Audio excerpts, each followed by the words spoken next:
go through the composting system so that when you come down you can pitch in and do your little bit, and if I'm not here you'll know what to do.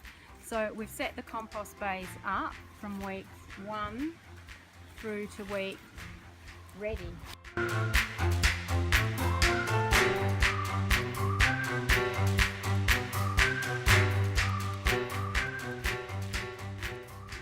Week 1 is always the freshest pile of compost, and we layer that up as you would have seen in the video with green, brown and manures, and we keep it wet. The compost needs to be always quite damp. Some coffee grounds, so that's considered a green manure. We've got grass clippings which are green. You need to make sure that they're broken up when they go in so that they don't get all matted. Then we've got some chipped brown sticks, so that's your brown. It's got a little bit of green in it, but that doesn't matter. Just get that muddled up.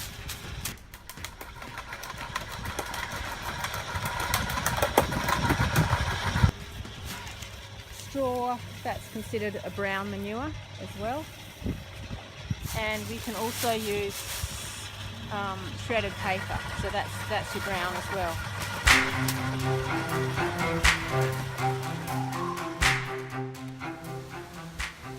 So the recipe for week 1, we use about 1 part of green waste to 1 part brown waste and a half manure.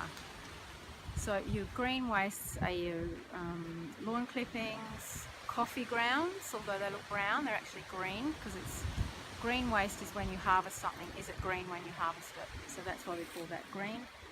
Any cuttings from plants around here that have been pruned and mulched up, that will be green. Our brown waste is our hay and straw, our paper, the shredded office paper, and any leaves that have fallen to the ground that we've raked up, like our pile of, we've got oak leaves and lots of eucalypt leaves. When the eucalypts will break down, they just take a bit longer. So they're your brown. So we layer it up, and as we layer 1 part, a couple of buckets probably, a couple of buckets full of green, wet it down, a couple of buckets full of your brown, and then 1 bucket of your manures. And as you're layering it, try and kind of scrape them into each other, you know, tumble them up, because once the water hits the compostable material, that's when the chemical reaction happens. So you don't want solid layers all being sort of, you know, you don't want it to get all mushy and not be cooking, because it's actually hot composting. So by mixing them up, adding the water, you raise the temperature and you're actually cooking the compost. So when you're actually moving it, you'll see that there'll be sometimes steam coming off. It might look like there's a bit of ash in there. That's why we move it. We don't want it to catch a light. So it is quite important that the compost gets moved quite regularly. When we're starting the compost, we're using the pallets and the fence to keep it contained, and we're looking for about a metre square, so a metre wide, metre high, metre deep.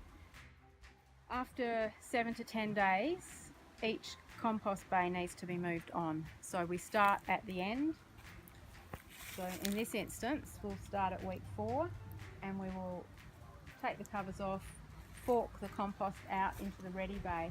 As you're doing it, if you can get someone to wet it down so that the compost stays nice and moist, and then cover it over again, and then we just continue on until we have an empty week 1, and that's where we start with the composting.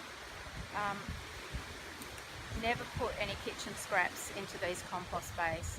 The kitchen scraps need to go in the closed green bins, tall tumbler or the rounded tumbler, and after a couple of weeks, once they're broken down, then we can add them to week 1 when you're making a new batch of compost.